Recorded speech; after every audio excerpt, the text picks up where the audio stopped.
If someone had warned me about this, I could have saved $300,000, but no one did. Not my broker, not the buyer's agent, not even the self-proclaimed property gurus with freedom in their Instagram bio. While everyone's arguing about interest rates, negative gearing, there's something else quietly bleeding your portfolio dry. It's not floods, it's not fires, it's not taxes, it's noise.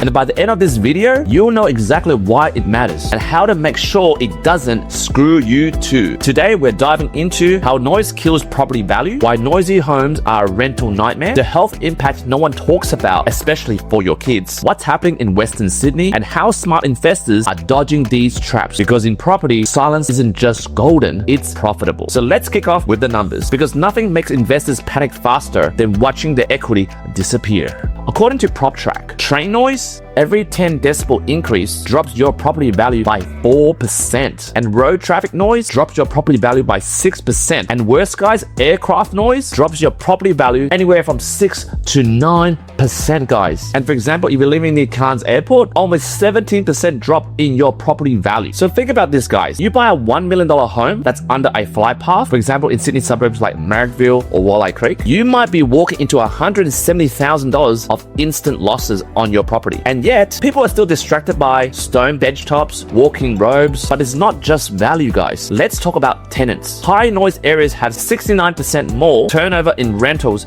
over 5 years. What that means, guys, it sucks because it means more money on ads, more vacancy, more repairs, and more headaches. In a market where landlords are hanging by their fingernails, that's the last thing you need right now. So right now, guys, let's go deeper. Because let me tell you, noise doesn't just affect your rent roll, it also affects your health. The World Health Organization calls it an underestimated threat. For example, excessive noise causes sleep disruption, high blood pressure, anxiety, cognitive decline, and hearing damage. And also for your kids, they are the most vulnerable, guys. For those of you watching, those investors or homeowners who have kids and family, hear this, guys. Over 500,000 children in Europe have impaired reading from chronic transport noise. 60,000 have behavioral problems linked directly to it. So right now you might be chuckling, noise? Really, guys, noise is not just a nuisance. It's a neurological threat, guys. And I know what you're thinking, you're like, Q, you're over dramatizing this. Well, if you're still not convinced, let's talk about Western Sydney. As you guys know, I'm a Canberra boy. I grew up in the West. I grew up in the Bronx. And as you guys know, the new airport is currently being built and nearly there. There's an organization called RASA, Residents Against Western Sydney Airport. And they have a warning about 24-hour noise, toxic air, and livability collapse. And I know right now, guys, the government's promising quieter jets, smart flight paths. There are some buyers that don't just trust promises. They actually trust perception. And the perception right now, guys, is very simple. Whatever sweet words they say, the people who are living there or are going to live there because of the planned properties they bought before, they are still under the flight path. And this means, guys, there will be an underwhelming price growth. So right now, you might be asking, what should I do? My biggest suggestion as an investor myself, I want you to treat noise like you treat flood zones or bushfire risks or overhead power lines. This means when you buy your next property, always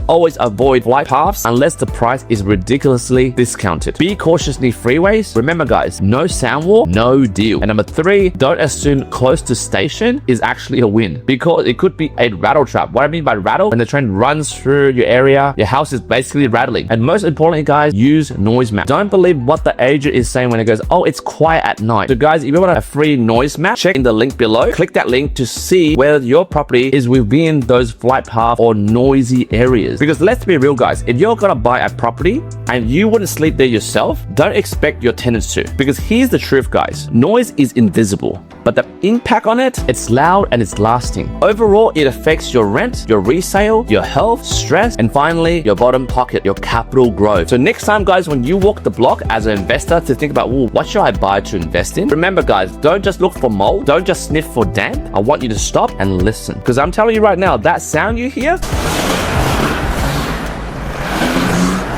that sound that you're not comfortable with might just be the sound of your capital growth slipping away.